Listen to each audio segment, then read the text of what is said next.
I don't think anyone had this story before, but you can ask him. So When you're looking up to your brother, you're like, oh, he's doing music. I think I want to.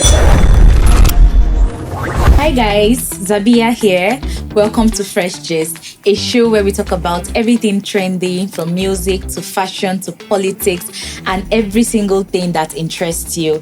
On the show today, we'll be having an exclusive interview with two amazing people, Bubbling and Moschiino. Yes, sir. Yes, sir. Yes, sir. Hi guys. How you doing, everybody? You're welcome to the hot seat of the week. Appreciate And you. I know that you guys are already feeling the heat from this intro already. Yes, sir. So Bubbling, I want you to take us through your journey as an artist. At what point did you feel like, you know what, I don't want to be a banker or a doctor or whatever it is I studied in school. I want to go into music full time. Okay, for me, I tell people this all the time. I think it was when MTV Cribs. I don't know if you guys remember that on MTV.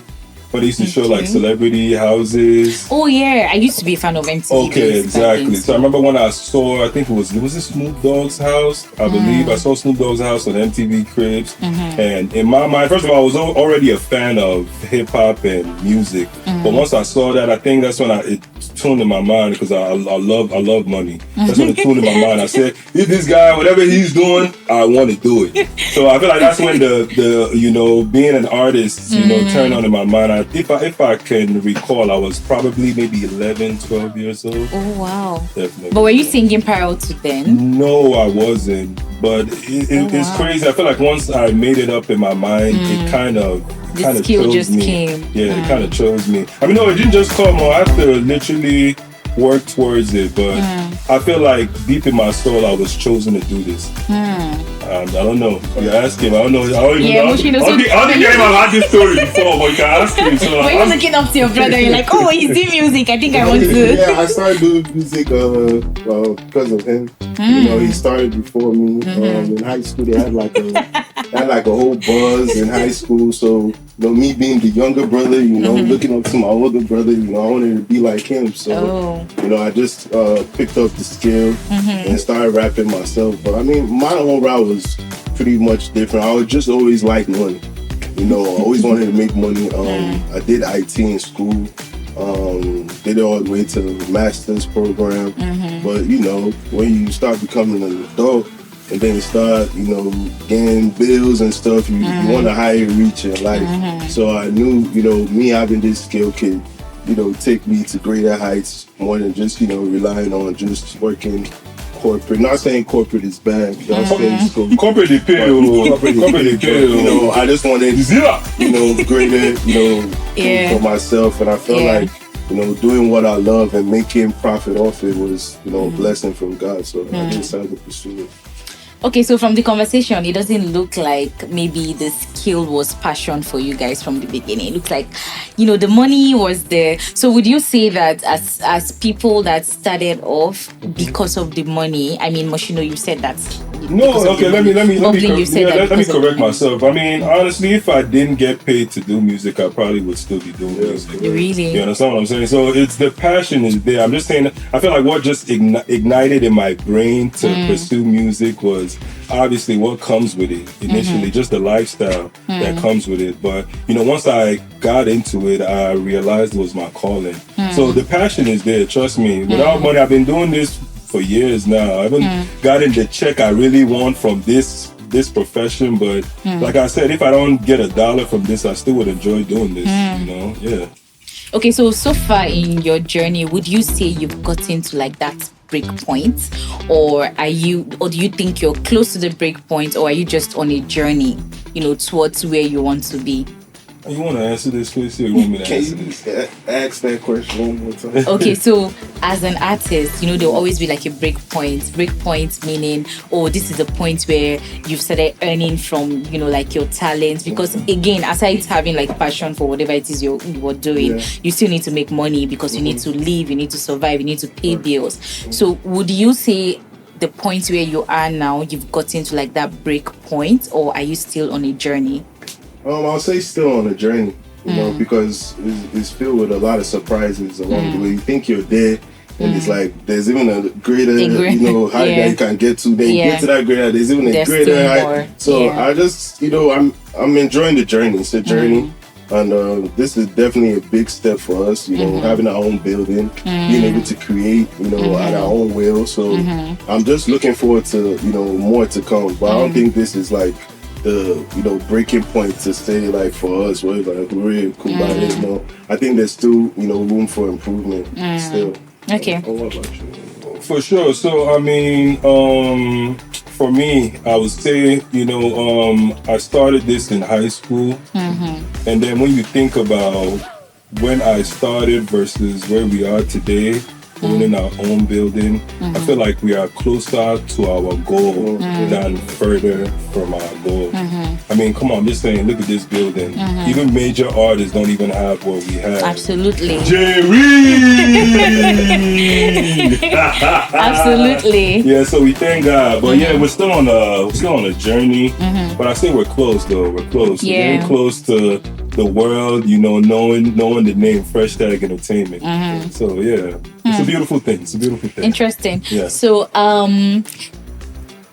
between Afro music and Western music, I know that you've tasted like both worlds, right? And you've constantly seen how like Afro music keeps evolving over time, and now it's being celebrated globally. Yeah. So would you say that you want to tilt towards more of like Western music or Afro, or are you planning to like, have a mix of both, seeing that you have experience in the two?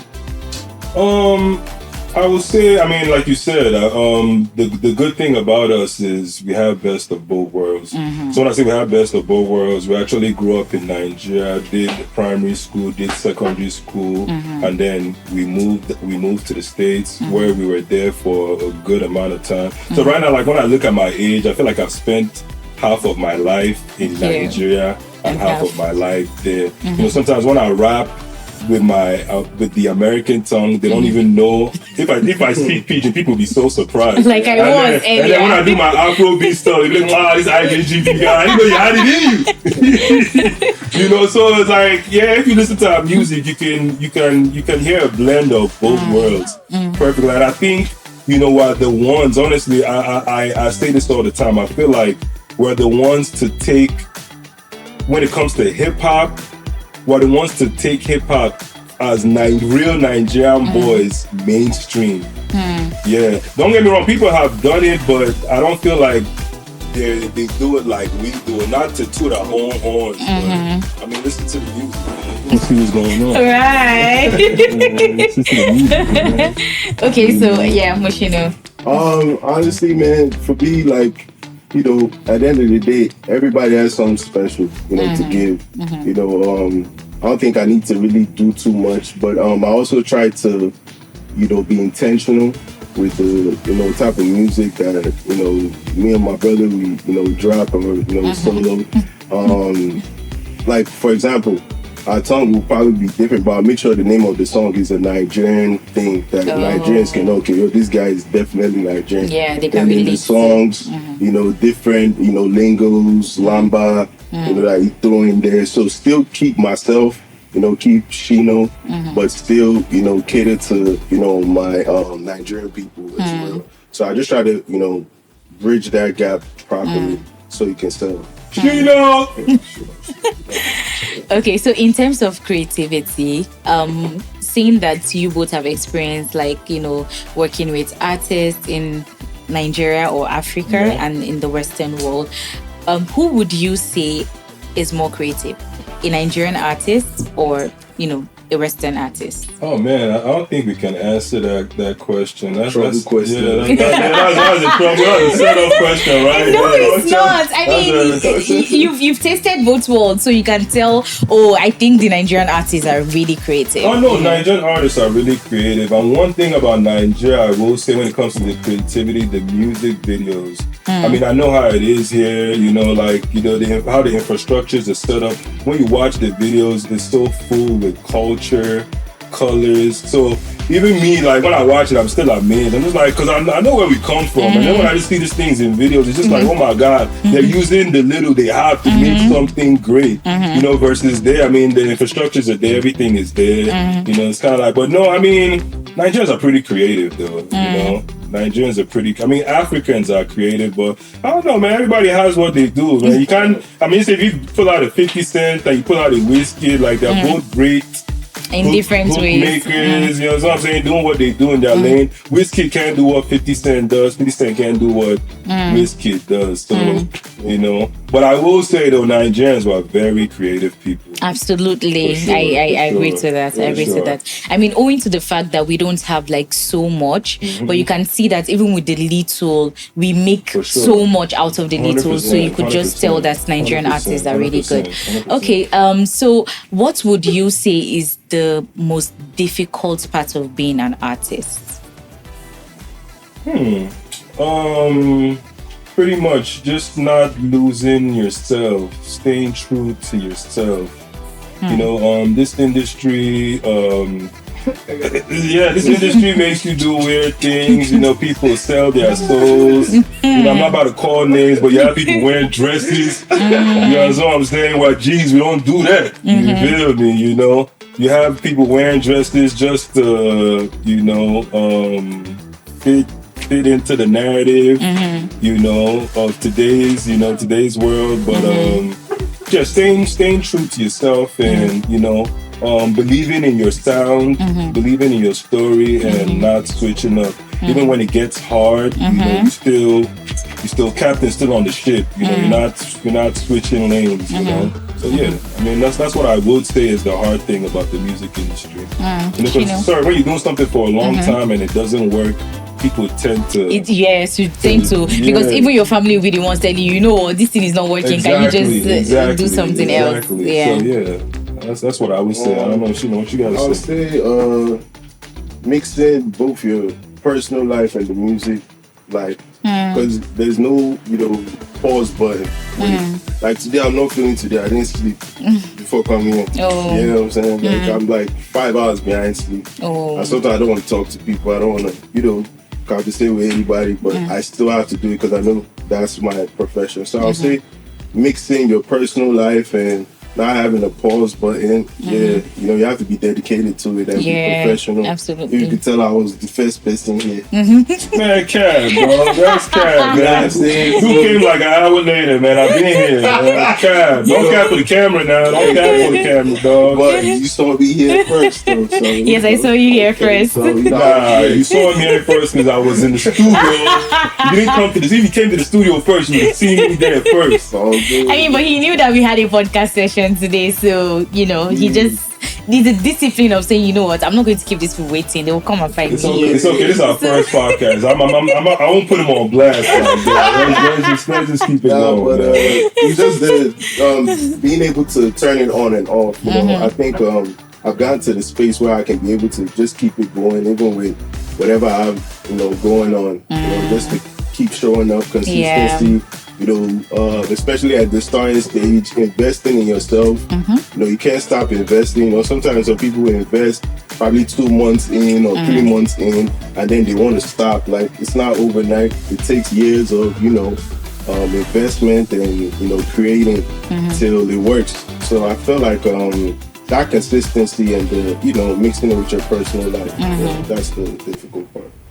Interesting. Consistency, because we're just in a world where people are in a rush to break even. People are in a rush to get money out of whatever it is they're doing, whether business or career.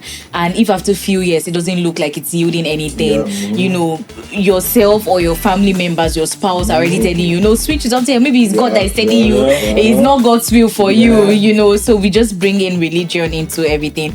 So as people that grew up in an African home, and you know, typically African parents are not people that understand what creativity is. You know, if you want to go into the creative industry, you would have to either be ready to be disowned by your parents, because there is no parents that will agree to their child becoming an artist or a filmmaker or a painter, like whatever the creativity is. They don't believe that is a path for their child. They believe in the conventional, oh, my child is a medical doctor or a lawyer. So for you, did you have it difficult trying to convince your parents that this is the path you've chosen for yourself? I mean, when I decided to rap, I'll let me give you guys a quick story.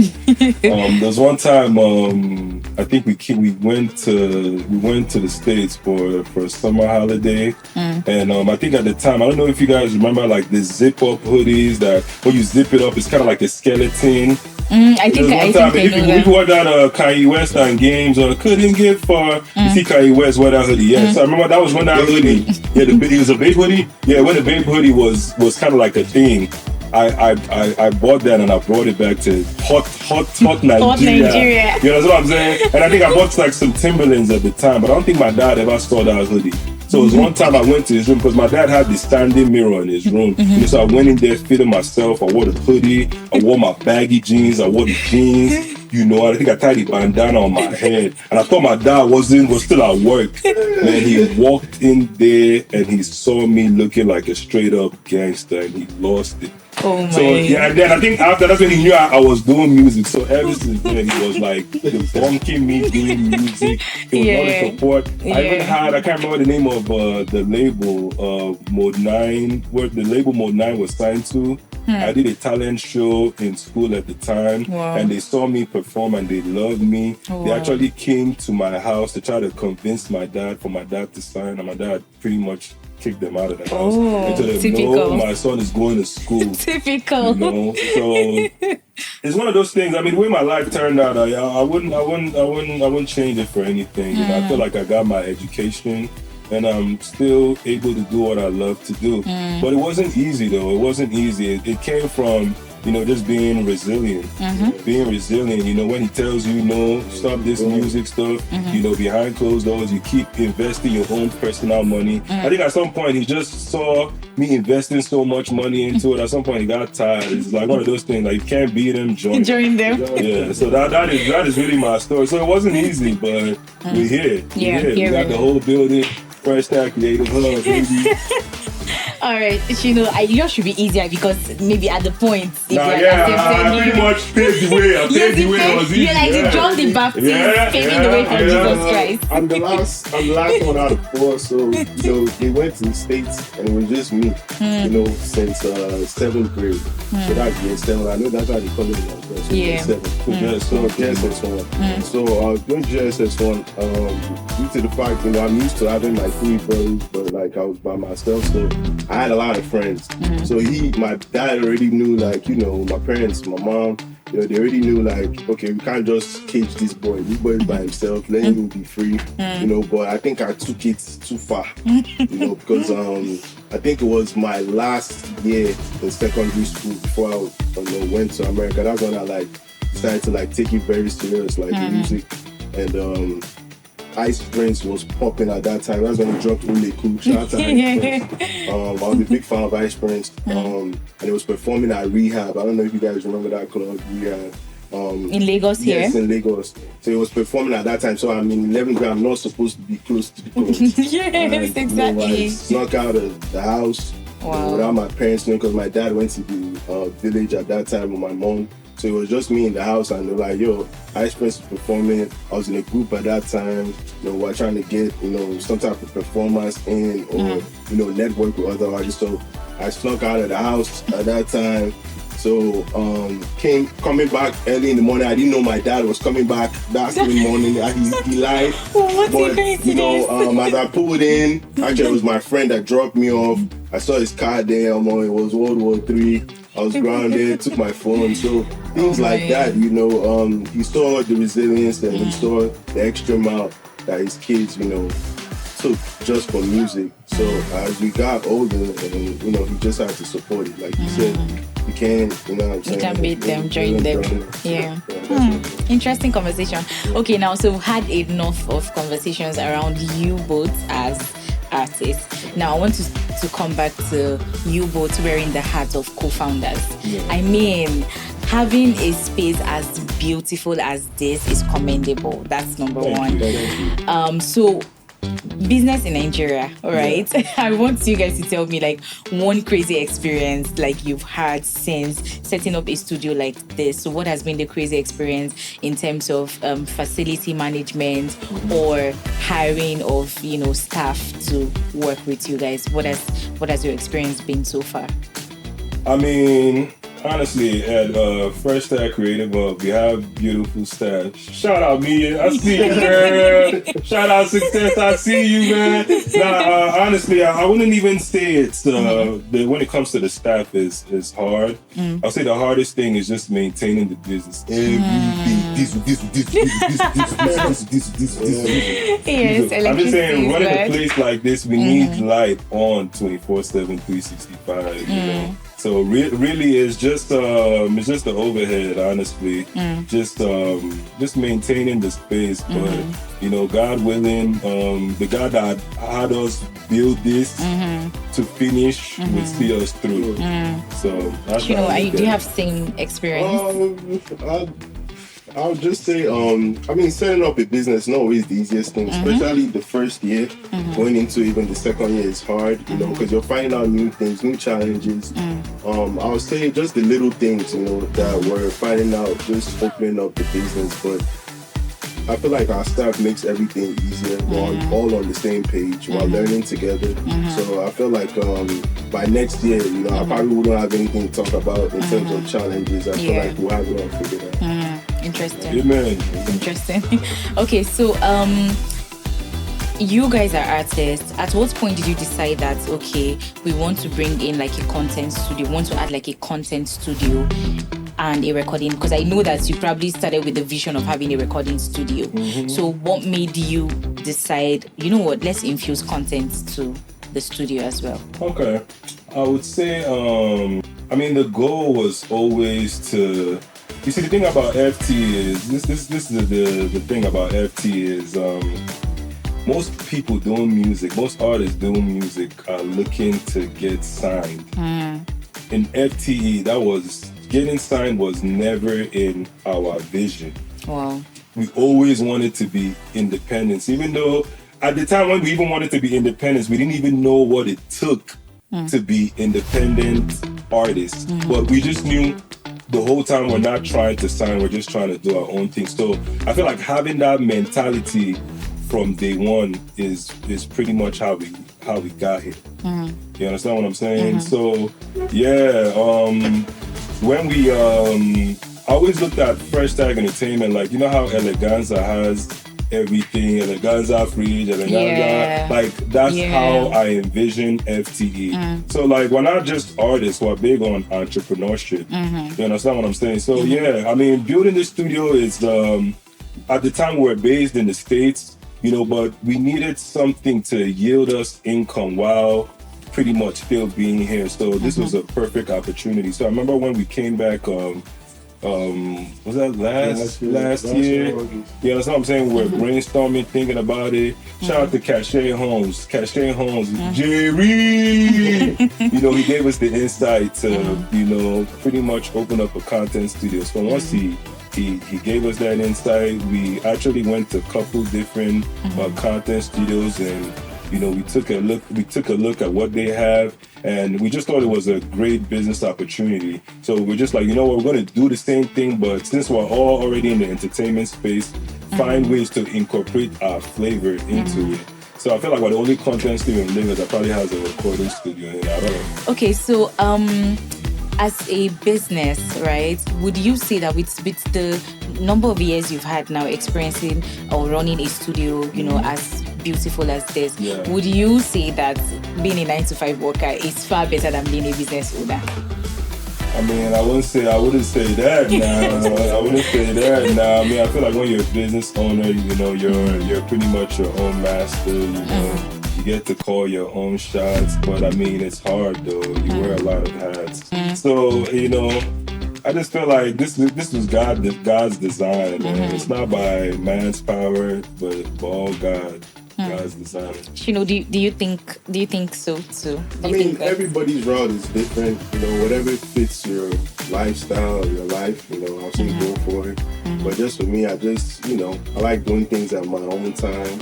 So I pick my heart to be an entrepreneur. So, go the extra mile, work hard. If somebody's working 10 hours, I'll work 18 hours because I want to be my own, boss. So I don't really feel like it depends on, the route you want to take and, your life and what you can do. Because I won't just say and just tell everybody, leave 9 to 5. Like, you know what I'm saying? 9 to 5 really helps people out a lot. It helps me for sure. Shout out to all the 9 to 5ers, man. Get your money. But at some point, gotta be true to yourself and ask yourself what you can do. And I felt like, I was, installed with that resilience from, my family, and I felt like I could do it, and I did it. And here we are. Yeah. Okay, so what do you want FT to be known for? Like, what's that? I know you're building a legacy and you want this business to outlive you. Like, even when you're no longer on the surface of this earth, you still want the business to keep moving. So what's that thing that you want Fresh Tag Entertainment to be known for? Just the legacy, man. I want it to be known as guys that, start in a room to think of an idea and they saw it all through and it actually worked. In terms of us, when I see FT being a household name in Nigeria, like the Maven Records, like the YBNLs, so pretty much just putting our mark in history and then hopefully having our kids carry it on, by signing artists, our slogan is, I don't know if you see it, a brand your eardrums can trust and believe in. Ooh, so that's pretty much making quality music. And yeah, that's the FD slogan. Anything we put out, our name is Fresh. That's what I'm saying. The first word on our company name is Fresh. So just to keep, the fresh little details with the music and any other thing we decide to put our hands in, make sure it's of quality. For sure. I'll say just to be different from other Nigerians, I just feel like in Nigeria, like in the music industry, 99% of artists are signed. So with the new generation, with the new things, we have technology. You can get rich off your phone. I don't want to bring out my phone on a podcast, but with technology now, I feel like you can do anything you want to do, and if you're determined, it will work out for you. So I just don't want Nigerians to be scared to take that step to being an entrepreneur. I feel like if you're an artist, you just I want to get started out, help me, but like at the end of the day, being an entrepreneur, being an independent artist, it's you have to be able to provide for yourself. So hopefully it motivates other younger Nigerians, the generation, to take the route that we did. So it won't just be only us that did it. Just to change Nigeria. That's why I'm in this position, honestly. And why I decided to take this route. Just to change Nigeria. I think I like that because you're building something of impact. You're not just doing it for yourself. You're doing it for the younger generation coming into benefit. Interesting. Okay, so just before we wrap up the show, what Nigerian artists would you really love to work with that you haven't worked with so far? For me, Thames. I say Thames, but I'm open to work with anybody because, especially my style, I'm a hybrid artist, so I can sing, I can rap. So the thing about Nigerian artists, man, their ego is too strong. And like I said, I have this thing, FT don't negotiate with terrorists. So if you did for me, I did for you. As long as you're respectful and our energies click is organic, I'm willing to work with anybody. But Thames, for sure, Thames. Interesting. So Thames, shout out to you. Please, we want to work with you. All right, Shino, who do you look Yeah, Thames won't work, man. It won't work. Yeah. I took my own none for right now, honestly. I'm different with right now. So you don't think your music is, close to any of the Nigerian artists' music? Gotta come here. To the, let's say, 11-year-old boy, watching you, bubbling, you started at 11, it was at 11 you discovered you wanted to do music. Yeah. So to the 11-year-old boy, either that is stumbling into your video or to a teenager stumbling into your video that is also having issues, with getting their parents to recognize the fact that they're creatives and that's what they want to do, what do you have to say to them? I'll say be true to yourself. When I say be true to yourself, when you see other people in a certain field doing what you're doing, ask yourself deep down in your soul, can I do this? Do I have what it takes to really do this? And if you do, I'll say keep a plan A and don't keep a plan B. You understand what I'm saying? So keep God close, pray every day, work hard every day. But like I said, most importantly, be true to yourself. So when I say be true to yourself, if you know it's music you want to do, we hear music all the time. Judge yourself. Do you have what it takes to pair up with the people in charge right now? And keep a plan A and not a plan B, just to keep it simple. Yeah. Thank you, Chino. I'll say, just be resilient, man, and like you said, be true to yourself. If you know you're not good enough or whatever, maybe you need a plan B. You gotta be true to have a plan B, but you gotta be true to yourself. Yeah, but if you know you have the skills, pay attention to signs. I use science to get this far, because at the end of the day, life will, throw a lot of punches at you and a lot of people be in your ears, a lot of, different opportunities. So I'll just pay attention to the signs that God gives and then just follow it. Okay, thank you so much. I think it is one thing I'm going to take out from this is just like you said, be true to yourself and do not allow any external pressure. I don't think there's any good thing that comes easy, right? So Definitely. No good thing comes easy. The artists you celebrate today all have like their fair share of problems that they've had to deal with and all of that. So be true to yourself and then know exactly what you want and then keep working for it. Thank you so much, Bubbling. Thank you, Moschiino. Thanks for coming on the show. We hope to have more of you. This has been an insightful conversation so far. It was beautiful. This was fun. Yeah, we should do this again. Yes. So when you're back, we should do this again. For sure. All right, guys. So this is how far we can come on the show. Please say thank you to our beautiful host in the comment section. Follow us across all our social media pages on Twitter, on Instagram, on TikTok, and on YouTube. Until we come your way again next time. Bye-bye. Bye. Ciao.